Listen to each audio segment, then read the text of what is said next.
Queridos irmãos, dando sequência no vídeo 25, abrindo aspas para a pergunta. Então, vamos à pergunta. Como poderíamos vencer esse condicionamento biológico e mesmo psíquico? Condicionamento biológico. Olha só para você ver. Como poderíamos vencer esse condicionamento biológico e mesmo psíquico? Para você ver o tamanho da influência que existe no processo da hereditariedade que amealhamos no decorrer do processo evolutivo o qual todos nós nos encontramos. Como poderíamos vencer esse condicionamento biológico e mesmo psíquico em que a nossa constituição orgânica é hereditariamente predisposta à alimentação carnívora? Predisposta à alimentação carnívora. Você observa que é lógico que quem faz as perguntas são seres assim, espiritualmente, seres assim já mais equiparados, que fazem as perguntas de acordo com a necessidade nossa, que aqui ainda nos encontramos. Mas você observa que são certos tipos de pergunta que são assim até bizarras, né? Que são perguntas nauseantes, que se nós estivéssemos no outro nível evolutivo, obviamente essas perguntas não seriam feitas dessa forma. Continua a pergunta. A ciência médica afirma que a simples ideia de nos alimentarmos, o sistema endócrino já produz sucos e hormônios de simpatia digestiva à carne. E dessa sincronia perfeita entre o pensamento e o metabolismo fisiológico, achamos que fica demonstrada a fatal necessidade de nutrição carnívora. Em compensação, muitos vegetarianos hão revelado alergias a frutas ou hortaliças. Não é isso bastante para justificar a afirmativa de que o nosso organismo precisa evidentemente de carne a fim de poder se desenvolver sadia e vigorosamente? Deus que me livre. É uma pergunta que parece que, é lógico, quem fez foi seres evoluídos. Foram perguntas, foram feitas relacionadas ao nosso estado e o nosso estágio de evolução, é óbvio. Mas você observa que são perguntas que parece que leva tudo a crer que tudo conspira em torno da carne. E que sem a carne não há outro meio de se alimentar aqui na Terra. Né? Não existe outro meio de se alimentar. Você não pode buscar uma fruta, você não pode buscar legumes, você não pode buscar mais nada. É só carne. Então o foco é carne. E isso é ignorância. Mas vamos à resposta. Fecho aspas, abro aspas na resposta agora. Olha o que ele diz aqui. O cigarro também não foi criado para ser fumado, fanaticamente pelo homem.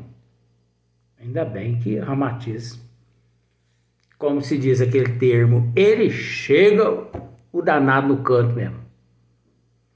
O cigarro também não foi criado para ser fumado fanaticamente pelo homem. Este é que imita a estultice dos bugres. Oh, maravilha! Descoberto por Colombo e termina transformando-se no escravo da aspiração de ervas incineradas. Gostou? Ele é que imita a estultice dos bugres. Gente, olha que adjetivo. Olha só. Bugre. Nos chamando de bugre. Eu não fumo. Mas chamando esses que fumam de bugre. De índio. De primitivo.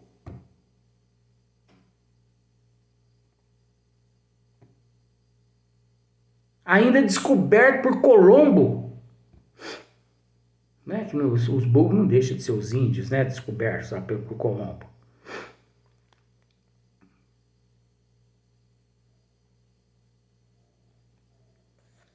A simples lembrança do cigarro, o vosso sistema endócrino, num perfeito trabalho psicofísico de prevenção, também produz antitoxinas que devem neutralizar o veneno da nicotina e proteger-vos da introdução da fumaça fétida nos pulmões delicados.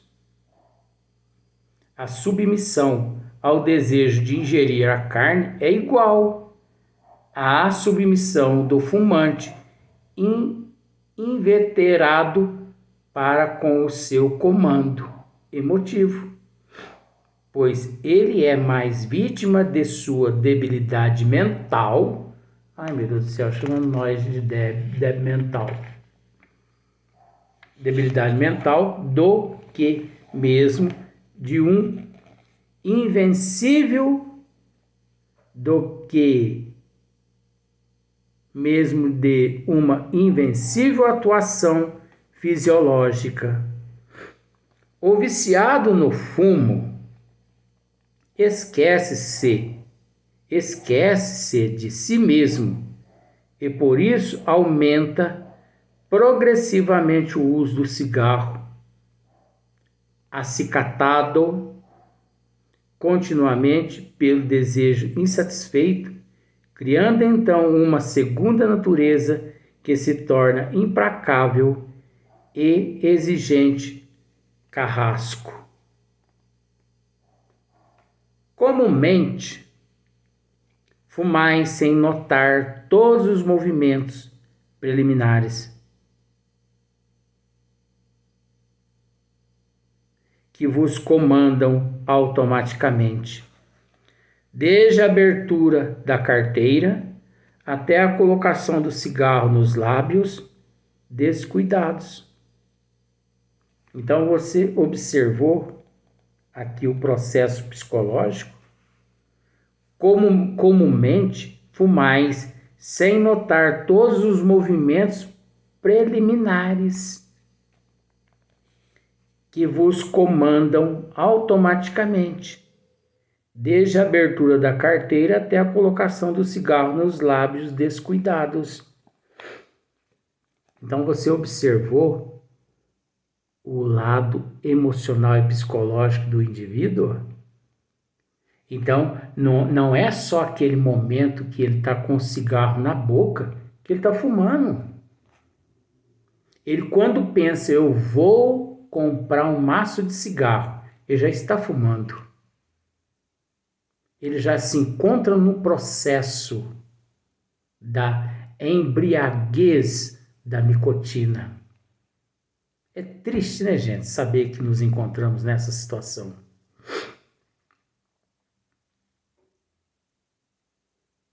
Quando ele abre a carteira e paga ali por aquele maço de cigarro, é triste saber disso. Ah, mas é um vício, né? Eu tenho um vício, eu tenho... É triste saber.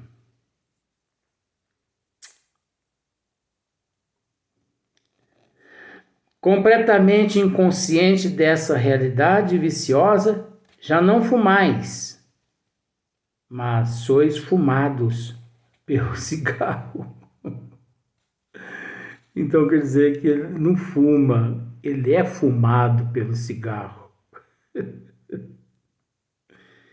Guiado pelos instintos indisciplinado, no vício da carne ocorre o mesmo fenômeno. Viveis distanciados da realidade de que sois escravos do hábito de comer carne.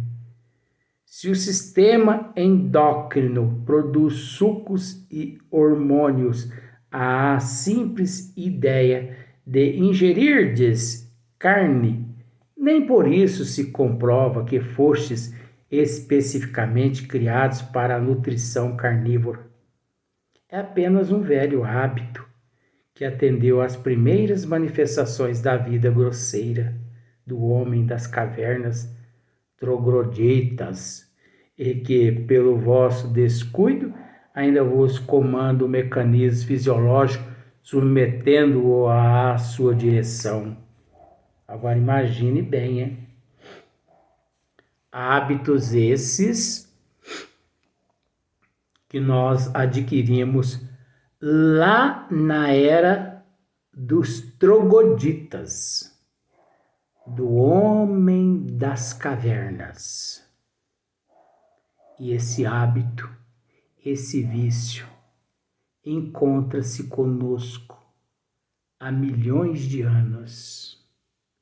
Milhões! Por que não dizer bilhões? Por que não dizer bilhões? Por quê? Porque nós sabemos, à luz da doutrina dos espíritos, que a Terra é um planeta transitório. É um mundo de provas e expiações, mas ele é transitório. O que isso significa? Viemos para cá, ao terminarmos o que viemos aqui fazer, ao quitar os nossos débitos, retornaremos ao nosso mundo de origem, de onde nós viemos. Eu confesso que não quero voltar para outros planetas, não. Eu quero ficar por aqui mesmo, se for permitido. Ficar sobre a égide, sobre o amparo de Nosso Senhor Jesus Cristo é melhor. Nada desse negócio voltar para Orion e outro sistema, Aldebaran, essas coisas nada, sabe? Vamos ficar por aqui mesmo. Antares, nada, vamos ficar por aqui mesmo, é melhor. Mas vamos fazer o possível de deixar esses costumes de lado, né? Como no planeta Marte mesmo, quando lá se fala que aqui na Terra o ser humano ainda, né, nutre-se de carne e de vísceras de animais, eles dão ânsia de vômito. Eles vomitam. Olha para ver como que é a evolução. Mas não era para eles evoluir, para eles vomitar, ué. Eles não são evoluídos? Para você ver o quanto esse processo é repugnante. Mas não é assim também, não. Não. Então tá. Pegue 5 quilos de carne, tá?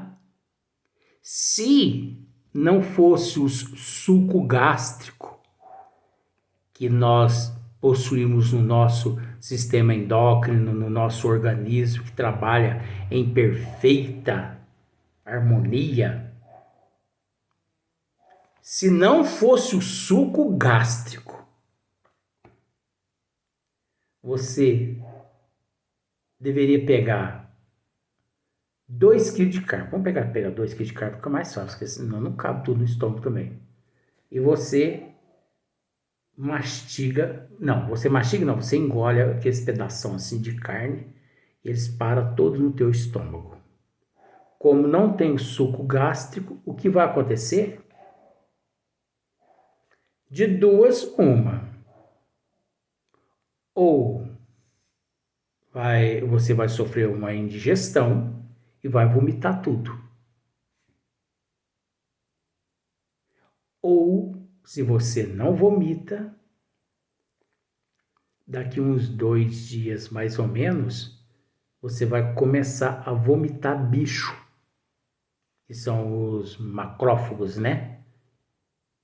Aqueles vermes que comem carne. Simplificando, eu vou comparar o teu estômago. Por que você não fala o nosso estômago? Estou generalizando nesse sentido. Peguemos 5 kg de carne, tá bom? E vamos abrir um buraco e enterrá-lo. Tampar com terra.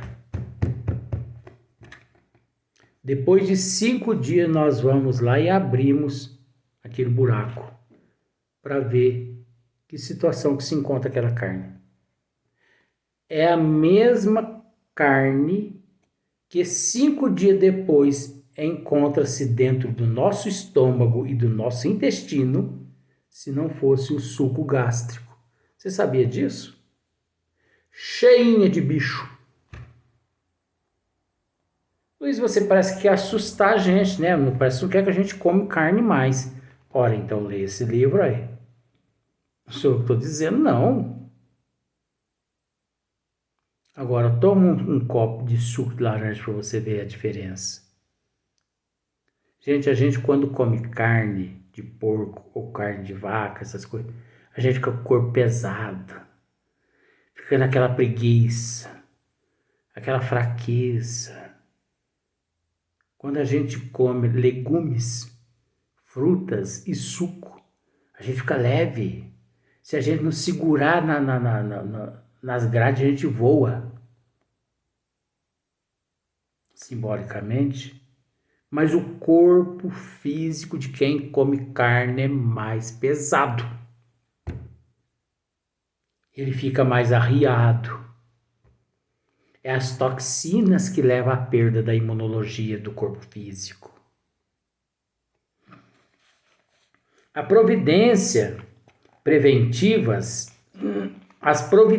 preventivas no metabolismo humano devem ser tomadas em qualquer circunstância. O hindu que se habituou à ingestão de frutos sazonados e vegetais sadios também fabrica os seus hormônios e sucos digestivos. Então você observa que os frutos sazonados e os vegetais sadios, eles também fabricam os hormônios e sucos digestivos, não é só, entendeu? A simples ideia da alimentação com que está acostumado. A diferença está em que ele carece de hormônios destinados à nutrição puramente vegetal, enquanto vós tendes que produzi-los para a cobertura digestiva dos despojos da nutrição carnívora. Alegais que muitas pessoas se tornam enfermiças ao se devorarem a alimentação vegetariana, Em verdade, comprovais assim que sois tão estratificados pelo mau hábito de alimentação carnívora, que o vosso metabolismo fisiológico já não consegue assimilar a contento os frutos sadios e os vegetais nutritivos, manifestando-se em vós os pitorescos fenômenos de alergia. Tá vendo só? Você viu o contraposto. O indivíduo está tão acostumado com a carne, com aquele vício, com aquelas toxinas, que o organismo não consegue assimilar. Por isso a necessidade da ingestão do alimento do vegetarianismo aos poucos, até o organismo ir se adaptando. Então isso aqui não é uma mudança radical, pá, de uma vez, não.